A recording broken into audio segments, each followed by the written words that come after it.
After gathering everyone, Hikari begins explaining a phenomenon called ennui, which supposedly affects relationships after 3 months. However, since they've been together for quite some time, this phase should have already passed. But then, Hikari drops an interesting detail. She became Hentaro's girlfriend much later than the others. Out of nowhere, Hikari comes up with a brilliant idea to shake up the group's routine. Without wasting time, she asks Kusuri to bring her latest experiment, a drug called Ui Destruction. Subtle name, right? The problem is that when Kusuri drops the drug into a glass of juice, everything goes wrong. Very wrong. The juice literally explodes in her hands, causing absolute chaos. The explosion is so loud that Hentaro rushes over to see what's happening. After all, the second season has already begun, and now a strange purple mist is spreading across the area. When the dust settles, surprise, all the girls have swapped bodies. That's right, panic quickly spreads. Well, almost everyone panics. Nano, as always composed, simply suggests that the best thing to do is adapt. Meanwhile, Hentaro desperately tries to figure out who is who, since everything has turned into a real puzzle. Then there's Hikari, now in Nano's body, realizing that this is the perfect chance to do whatever she wants without anyone suspecting her. Pretending she's still adjusting to the new body, she starts staggering around and suddenly throws herself into Hentaro's arms, rubbing her face against him and sniffing him shamelessly. But Hentaro catches on immediately. Only Hikari would pull something like that. When he reveals that he already knows who she is, Hikari is frustrated, unable to understand how he figured it out so quickly. Well, let's be honest, it wasn't that hard. Meanwhile, Kusuri, now in Hikari's body, starts acting like a child literally. She even exposes herself right away because, of course, she keeps ending her sentences with her own name. And, as if that weren't enough, she suddenly announces that she needs to go to the bathroom, but since she's wearing a diaper, she can just go right there. Hikari, in Nano's body, freaks out and rushes to take her to the bathroom because, honestly, no one deserves to witness that happening to their own body. While all this is going on, Hentaro observes Kusuri's body and tries to guess who's inside. After a bit of conversation, he discovers it's Harari. She's absolutely thrilled to be in a young body again, and immediately starts causing trouble. Now, in Harari's body is Karan, which is obvious since she acts exactly like a tsundere and is very pleased with, let's just say, certain physical attributes she now possesses. Shizuka, on the other hand, ends up in Karani's body, and her calm personality completely contrasts with the explosive energy from before. Finally, Nano is now in Shizuka's body. As soon as she realizes this, she hands the girl a phone so she can communicate. With everyone properly identified, the big question arises: how on earth are they going to get back to their original body? Desperate to return to their correct bodies, Shizuka and Kusuri try to solve the problem in the most creative way possible, by smashing their heads together. The result? No change whatsoever, just 2 massive lumps growing on their foreheads. That's when Harari comes up with a fairy tale-worthy solution. Only a kiss from a prince can restore everything to normal. But Nana, being the sharp one, immediately realizes that this is just a flimsy excuse to steal a kiss from Hentaro. Instead of denying it, Harari simply confirms her plan, pulling Hentaro onto her lap. The strangest part? Even in a small body, she somehow radiates a maternal aura that Hentaro wasn't expecting. He feels completely bewildered, unsure why he's experiencing a mix of comfort and awkwardness at the same time. Before he can think too much about it, Harari says, "You're a good boy, and for that, I'll reward you." Then, she kisses him. In that instant, her soul simply floats out of the body and starts drifting through the air. Nano is the first to realize what this means. All the girls need to kiss Hentaro for their souls to return to their rightful bodies. Wasting no time, Nano steps forward and asks him to lower his head. But upon seeing his face turning red, she sighs. "Hentaro, this is no time to be shy. We have a serious problem here." Saying that, she lifts his chin and kisses him. Done. Her soul also leaves the wrong body and returns to its proper place. Next up is Kusuri. But instead of just giving a quick kiss and solving the problem immediately, she decides to take advantage of the situation. Grabbing Hentaro from behind, she hugs him tightly, pressing him against her. The problem? In that moment, something awakens inside her, a certain curiosity involving sharp objects she usually hides inside her blouse. Hentaro, now completely panicked, shuts it down instantly. "Kusuri, stop this, and just kiss me already, before you discover something you shouldn't." And just like that, another soul returns to its place. Hentaro starts sweating. This situation is getting more intense than he expected, but he takes a deep breath and pushes through until everything is resolved. Now it's Shizuka's turn. She hesitates in front of him and asks to go next. Trying to keep his composure, Hentaro gently holds her shoulders for the kiss. Shizuka blushes deeply, but eventually gathers the courage to press her lips against his. Then comes Karani. As always, she tries to act tough and tells him to just get it over with. But Hentaro sees right through her tsundere act and comments, "You know, you look really cute when you try try to act like this. Kurain turns even redder but doesn't back down. She gives him the kiss, and just like that, another soul is back in place. Finally, all the girls return to their original bodies. A wave of relief washes over them as they celebrate, happy to be back to normal. And Hentaro? Well, he's completely exhausted and out of breath. After all, kissing all of them one after another had certain side effects on a particular part of his body. Curious, as always, Hikari approaches and asks, "So, how was it seeing all of us in different bodies?" Hentaro gives a sheepish smile and replies, "It was exciting." Hearing that, Hikari looks satisfied. Even though this body swap was a complete accident, at least Hentaro gained a special memory to look back on. I quote. Hentaro, without hesitation, makes it clear. He prefers the girls just the way they've always been. Upon hearing this, all of them feel a little flustered. But Harari, being Harari, sees an opportunity and asks to kiss him again now that she's in her real body. And, as expected, the other girls don't want to be left out and jump on the idea. What happens next? Well, that's another story. An unexpected encounter. Later, Hentaro decides to go to the cafeteria to grab a snack. Everything is peaceful until bam, he bumps into someone. It's a girl, and for a brief moment, the two of them reach for the same snack at the exact same time. As Hentaro tries to apologize, he feels a shock run through his body. Not just any shock, but that same one from before, the soulmate's shock. He immediately understands what's happening, but as he takes a closer look at the girl's uniform, he notices something that confuses him. She's from middle school. Meanwhile, the girl, visibly uncomfortable with his intense stare, blurts out, "Got a problem? There's no rule saying I can't come to the high school cafeteria, you know?" Feeling awkward, Hentaro quickly shakes his head and tells her she's free to stay. But then, as the girl goes to pay for her snack, she realizes she left her wallet at home. With no other choice, she sighs, gives up on buying anything, and sits on a bench outside, trying to ignore the loud growls of her stomach. A little later, Hentaro approaches and offers her half of his snack, but noticing that he seems to be following her, the girl frowns. "You're creeping me out." Trying to seem less suspicious, Hentaro improvises. Well, I was planning to eat another one later, but I don't think I can finish it alone, so I figured I'd share." Even so, the girl hesitates. But the moment her stomach growls again, she sighs, defeated by hunger, and accepts the food. And then, something curious happens. As she eats, for the first time, she smiles. The change is so drastic that Hentaro almost doesn't recognize her. Up until now, she had been frowning the entire time. "I tend to be pretty high-strung," she explains. "When I'm hungry, I get even more irritated. And if I crave something specific and can't have it, then it's game over." Saying this, she apologizes for being rude earlier. Then, she starts talking more about herself. She describes herself as a complete food fanatic, so obsessed that she sometimes associates random objects with equally random dishes. Because of this, she has to cover her eyes with her hoodie and wear headphones to avoid making those weird connections all the time. "So that's why you're always wearing a hoodie and headphones?" Hentaro asks. The girl nods. "I only take them off when I'm eating. If I'm going to enjoy a real meal, I have to use all my senses. It's the least I can do, right?" After finishing her food, she stands up, thanks Hentaro for the snack, and gets ready to leave. But before she goes, he calls out, "Wait, at least tell me your name." Before she can answer, her stomach growls again. Instantly, her expression returns to the same scowl as before. "Are you hitting on me?" Hentaro nearly chokes on air at the accusation, but observing the situation, he realizes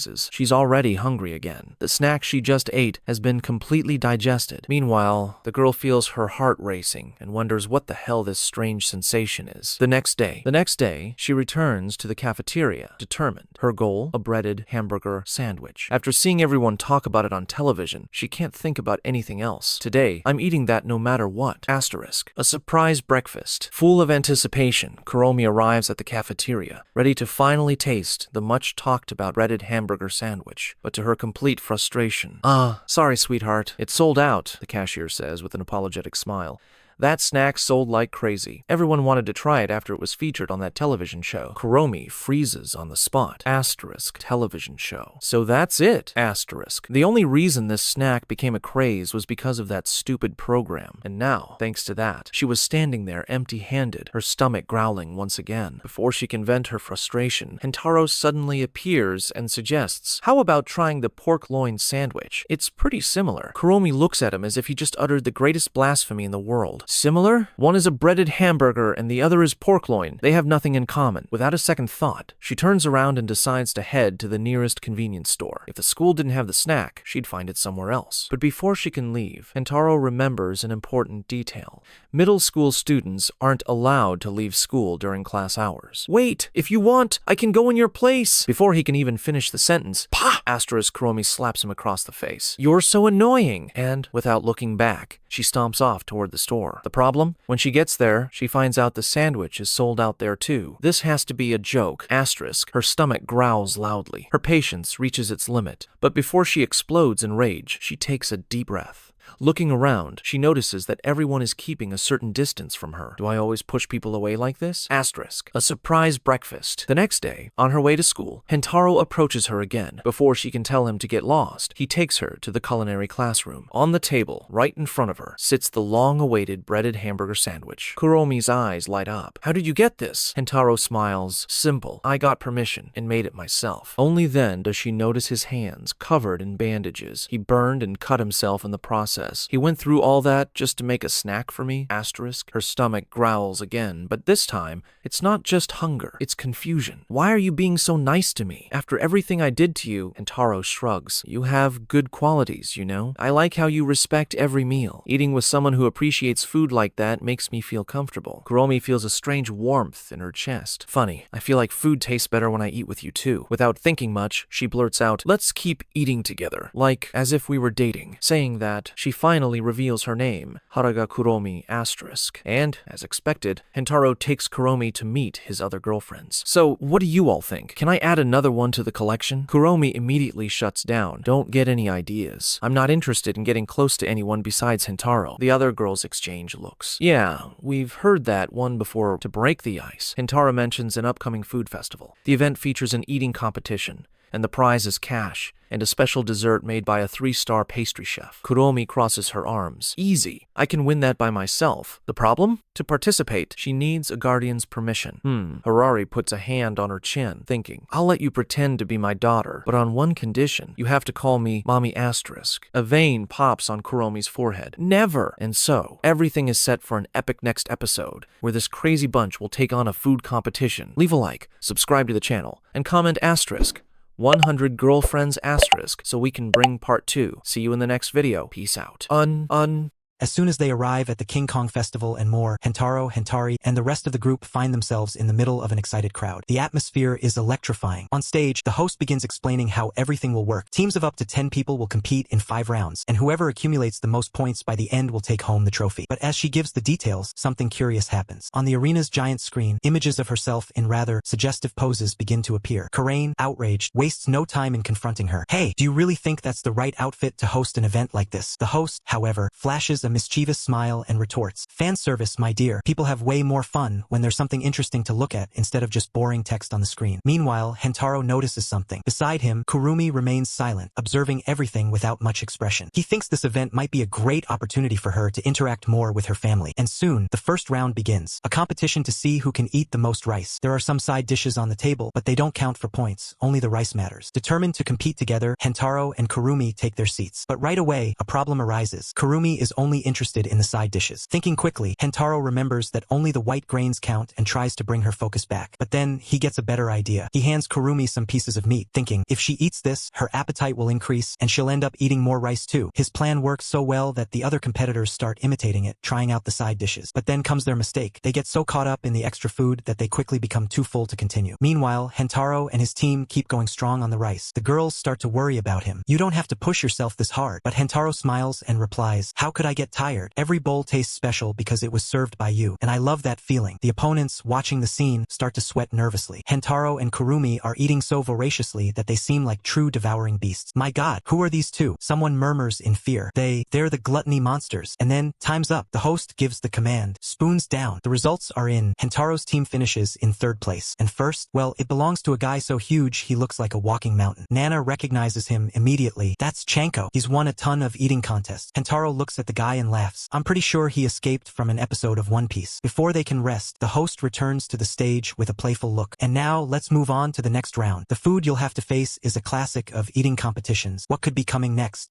Hentaro is already starting to feel intrigued. What dish could it be this time? The host holds the suspense for a few seconds before finally revealing. The next competition is who can drink the most bubble tea. At that moment, a chill runs down Hentaro's spine. He's heard of this drink. The problem isn't the tea itself, but the tapioca pearls that fill up your stomach in the blink of an eye. Breaking into a cold sweat, he looks at the group and asks, "Alright, who's up for this round?" But before anyone can answer, he feels his stomach churn. The impact of the mountain of rice he devoured in the previous round is starting to take its toll. He's almost ready to throw up when Hahari notices his ghostly pale face and suggests, "Hentaro, why don't you sit this one out? You and Kurumi did great in the first round, no need to push yourself." Kurumi, however, remembers her promise to participate in every round. Thanks to her incredibly fast metabolism, all that rice she ate is already processed, and she's ready for more. Hentaro grows concerned. "Kurumi, listen, you can eat a lot, but you're not a machine. Let the other girls help or you'll pass out in the middle of the event." But Kurumi stands her ground. "The others don't seem to be able to eat as much as I can." That's when Shizuka steps in. "Oh yeah? Then let me prove that I can be a bubble tea devouring monster too." And so, the competition begins. As expected, Chanko takes the lead, downing entire cups as if they were plain water. Meanwhile, the other competitors start to realize a problem. Chewing the tapioca pearls is exhausting. The contest is no longer about who drinks the fastest, but who can keep chewing the longest without locking their jaw. Hentaro watches Shizuka and notices something interesting. While everyone else is massaging their aching jaws, she keeps chewing effortlessly, as if it doesn't affect her at all. Then he figures it out. "Ah, I get it now. Since her mouth is small, each bite is also smaller. That means her jaw is constantly working, so she has natural endurance for this kind of thing." With this unexpected advantage, their team scores an impressive result in this round. But there's no time to rest. The next competition is all about eating as much sushi as possible. Now, it's Nami and Kurumi's turn to step up. The match begins, and everything is going well, until Hentaro notices a problem. "Kurumi, stop savoring the food and eat faster." She glares at him, offended. But it's sushi. Eating this without savoring it is practically a crime. As she struggles between gastronomic pleasure and the need for speed, the host notices another competitor starting to stand out, Nana. The most shocking part? She isn't even chewing the sushi. Karain, confused, asks what's going on, and Nana explains, "In this kind of competition, wasting time chewing is pure inefficiency." Meanwhile, the Guerrilla Syndicate team begins to slow down. They simply can't keep up with the insane speed of the other teams. In the final seconds of the match, the ultimate showdown comes down to Nana and Chanko. Both bring one last piece of sushi to their mouths at the same time. It's a battle to see who can swallow first before the clock runs out, but at the last moment, Nana hesitates. The timer hits 0, and Chanko is declared the winner. Hentaro is baffled. "Nana, what happened?" She turns to him, clutching her stomach, and replies in a shaky voice, "If I had taken one more bite, I would have thrown up everything." And just like that, another round comes to an end. But the competition is far from over. The competition was heating up, and the Guerrilla Syndicate was starting to catch up to Kurumi's group. Seeing the situation turn critical, Nana made a drastic decision. She climbed to the highest point she could find. The plan? Activate her survival instincts. If her mind believed that falling from there meant certain death, then her body would react instinctively, associating eating the sushi as the only way to escape this imminent tragedy. And it worked. Even on the verge of throwing up, Nana managed to swallow the last piece. But now there was a problem. She couldn't get down. Without a second thought, Hentaro rushed to help, catching her in his arms and carrying her down like a true hero. Third round, spicy tofu soup. With adrenaline still pumping, the competition moved on to the third round. This time, the challenge was to devour an insanely spicy tofu soup. Without hesitation, they chose Karain for the job. After all, she had a high tolerance for spicy foods, making her the perfect pick. And sure enough, Karain drank the soup as if it were fresh water, while the other competitors sweated, choked, and even shed tears. Hentaro's group secured first place in this round. Fourth round, the cake challenge. The fourth round brought a new obstacle: cake. Lots and lots of cake. As soon as the competition began, Chanko shot ahead, but the Guerrilla Syndicate quickly closed in on him. Meanwhile, Hikari started complaining about the overwhelming sweetness and the risk of gaining weight. Hahari, hearing this, realized she had a point and started worrying too. This nearly cost the team the round, as the Guerrilla Syndicate noticed their hesitation and picked up the pace. But before everything could go downhill, Karain lost her patience. "You're worried about weight in the middle of a competition. Did you forget that fat also goes to the boobs?" It was like flipping a switch. Mother and daughter exchanged a knowing glance, and suddenly, they resumed devouring the cakes with a completely different motivation. The result? Second place in this round. Final round, ramen hell. Before the final round, Hentaro had a brilliant idea, massaging the girls' stomachs to help them avoid getting sick. With everyone a bit more prepared, the host announced the final challenge: eat as much ramen as possible without dying in the process. And to make things even more exciting, she revealed a twist. The points for this round would be doubled. That meant they still had a real chance at victory. But now there was a problem. Everyone was already at their limit. The only one still with enough energy to compete was Kurumi. So she went in alone. As soon as the competition began, only 3 competitors remained standing: Kurumi, Chanko, and the leader of the Guerrilla Syndicate. The syndicate was practically defeated. However, their leader refused to give up and gave an emotional speech about proving to the world what the Guerrilla Syndicate was capable of. The effect was immediate. Even though they were on the brink of collapse, her teammates rose to fight alongside her and ended up in the hospital minutes later. Now only Kurumi and Chanko remained. The big Chanko scam. As everyone watched the epic showdown between the two, someone noticed something strange about Chanko. Suddenly, the truth was exposed. He had been cheating the entire time. Underneath his costume, a hidden man was carrying a tank with a hose connected to Chanko. Every time Chanko put food in his mouth, he spat it through the hose, dumping everything into the tank. This created the illusion that he was devouring the dishes effortlessly. Even so, the battle against Kurumi continued. They had already surpassed 20 bowls of ramen when Kurumi started to hesitate. Her stomach was at its absolute limit. Seeing this, Chanko sneered, "You should have thought twice before entering every single round. Now there's no more room in your stomach." Huh? Kurumi felt the weight of his words. He was right. She should have paced herself. Hentaro and the other girls saw that she was about to give up. Then, without hesitation, they sat down beside her and started eating too. The rules allowed them to help, and nobody hesitated before jumping in. Kurumi was completely speechless. She never thought she deserved the support, especially after everything she had said. But before she could start blaming herself, Karain made it clear, "Stop overthinking. We're here because we want to be here." And with that, the real battle began.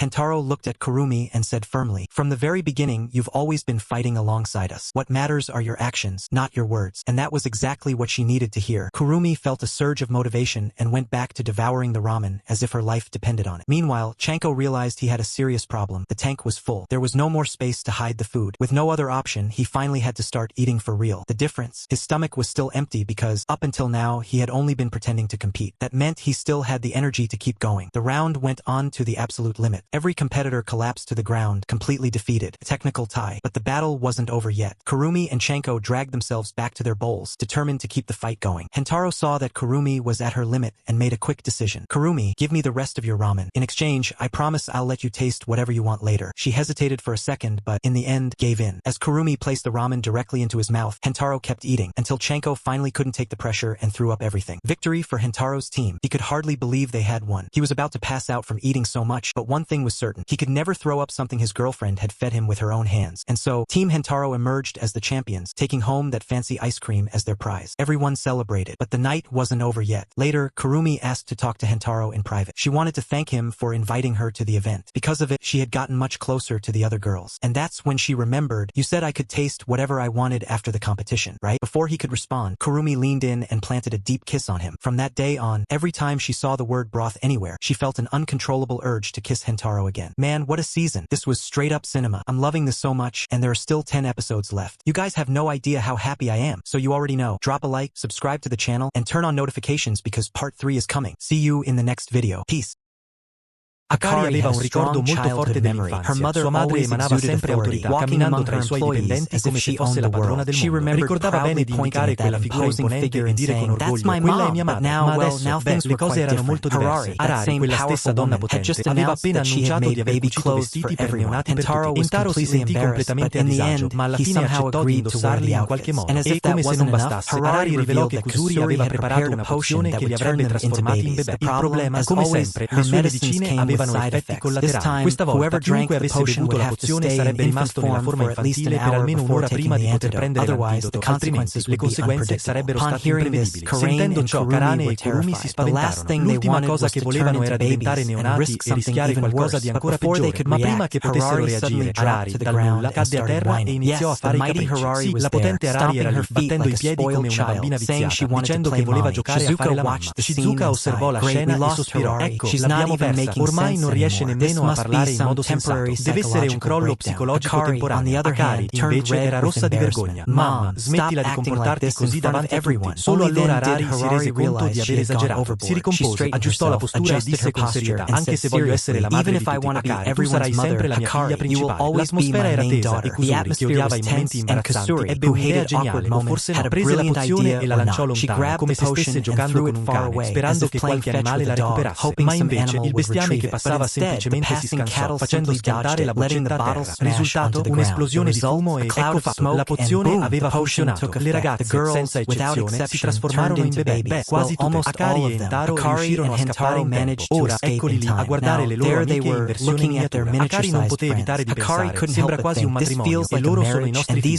Quanto a Hentaro, stava lottando contro un crollo interno. Le ragazze erano troppo carine, gli scappò persino un "mio Dio, che angeli", ma poi si ricordò della regola: niente antidoto prima di un'ora. Se ci provavano, gli effetti collaterali potevano essere catastrofici. In altre parole, lui e Akari avrebbero dovuto occuparsi dei bebè fino ad allora. E fu così che iniziò la vera missione. Shizuka, ora un bebè, iniziò a gattonare verso di lui. Hentaro, sopraffatto dalla tenerezza, esclamò senza pensare: mi viene voglia di morderti. Solo che per Shizuka, che ora era una neonata indifesa, la sua voce profonda suonò spaventosa. Sbarrò gli occhioni e, in preda al panico, iniziò a scappare. Ehi, calma, non correre sulla terrazza, potresti farti male, disse Hentaro, afferrandola. Ma stare tra le braccia di un gigante la terrorizzò ancora di più. Lui, capendo la situazione, cercò di calmarla. Rilassati, non ti mangerò davvero, giuro. Nel frattempo, anche Akari aveva i suoi problemi. Kurumi, ora una bebè pestifera, aveva deciso di arrampicarsi su un faro. Oh no, mormorò Hentaro, vedendo la scena assurda. Ma prima che potesse correre ad aiutarla, vide Nano lanciarsi verso la porta della terrazza. Si tuffò per prenderla in braccio, ma la piccola non esitò. Gli infilò il ditino dritto nell'occhio. E come se non bastasse, Kusuri, ovviamente la colpevole di tutto quel caos, stava per prendere l'antidoto prima del tempo. Neanche per sogno. Hentaro agì rapidamente e riuscì a strapparle la boccetta di mano prima che fosse troppo tardi. Nel frattempo, Akari stava ancora cercando di gestire Karane, che per qualche motivo aveva deciso di cercare di nutrirsi in un posto dove di certo non c'era cibo. E così continuava quel caos assoluto.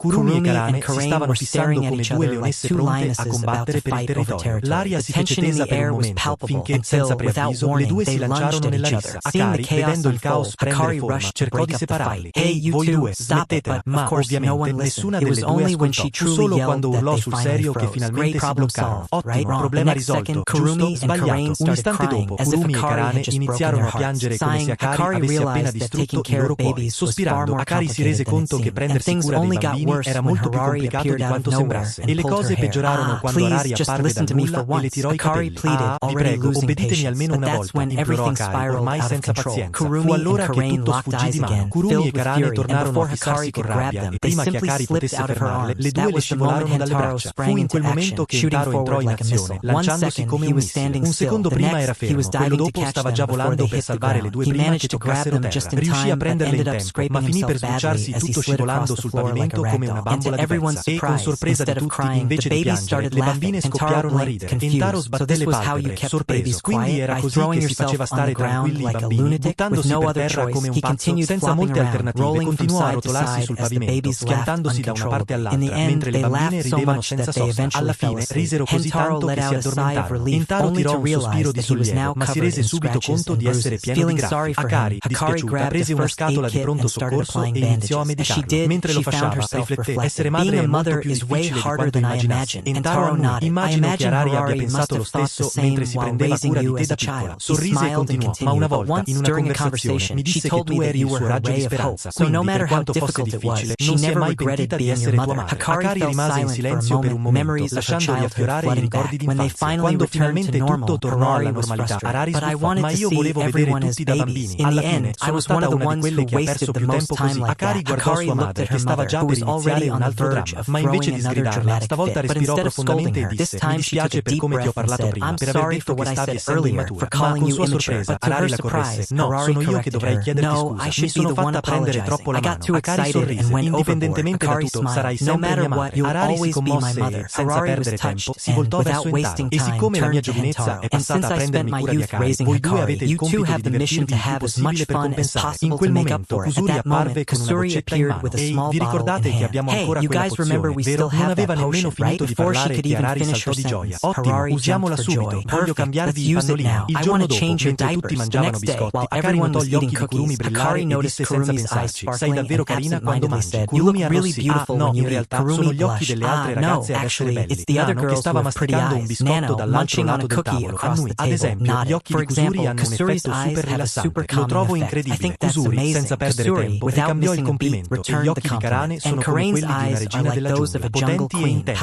Karane, al contrario di quanto tutti si aspettavano, si infuriò. Che razza di complimento è questo? Mentre la confusione si diffondeva, Harari, dal nulla, disse: a proposito, e gli occhi di Meido? Tutte si fermarono e si guardarono. Nessuno aveva mai visto gli occhi della cameriera. Sorrideva sempre, tenendo gli occhi chiusi come se nascondesse un segreto. Harari, vedendo crescere la curiosità, gettò benzina sul fuoco. Sapete che si dice che i suoi occhi siano color arcobaleno? Kusuri spalancò gli occhi. Cosa? Devo assolutamente vederli. Senza pensare pensarci due volte, si gettò su Meido, implorando, ti prego, apri gli occhi anche solo un pochino. Meido però mantenne il suo sorriso sereno e rispose semplicemente, come cameriera, devo sempre sorridere al mio padrone. E così il mistero continuava.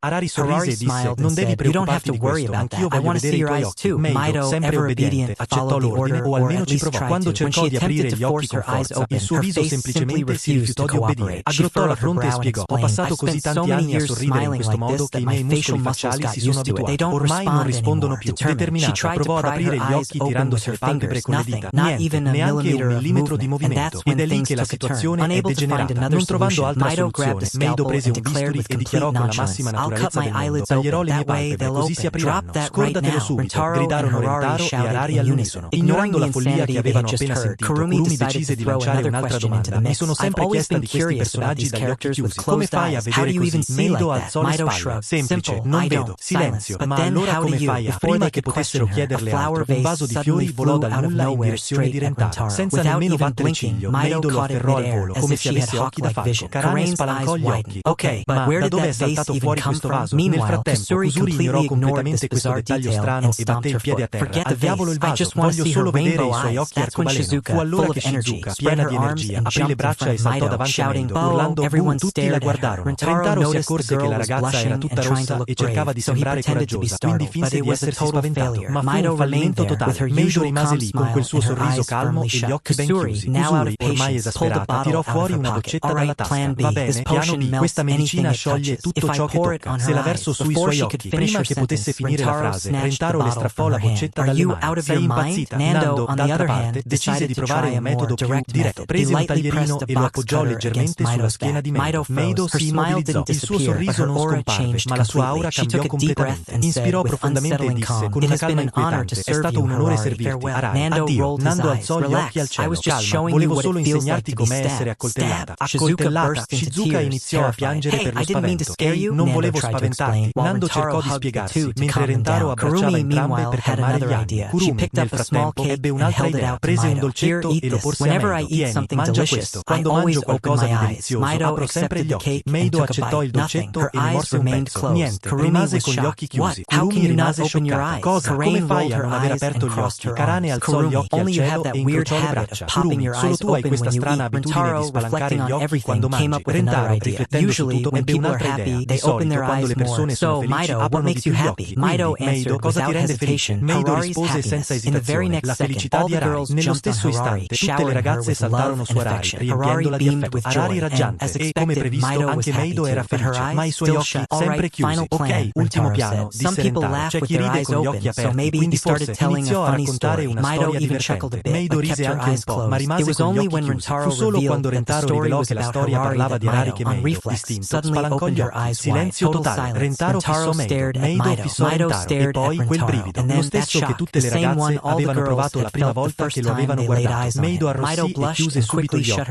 imbarazzata. Karane fece 2 più 2. Aspetta, non mi dire che Kusuri spalancò gli occhi. Si è innamorata a prima vista, proprio come noi. Meido scosse rapidamente la testa. No, non posso. Lui è l'amante della mia padrona. Sarebbe deplorevole. Ma con sua sorpresa, Harari le prese le mani e sorrise. Meido, devi mettere i tuoi sentimenti al primo posto. Meido esitò e poi prese la sua decisione. Guardò Rentaro e disse, senza un briciolo di vergogna, Rentaro, per favore, esci con me. Rentaro sbatté le palpebre, confuso. Aspetta, cosa? Ehi, miei amici, il prossimo episodio sarà semplicemente pazzesco. Nuova fidanzata, che era qui da sempre, ma ora è ufficiale. Lasciate un like, iscrivetevi e ci vediamo nel prossimo video. Ciao!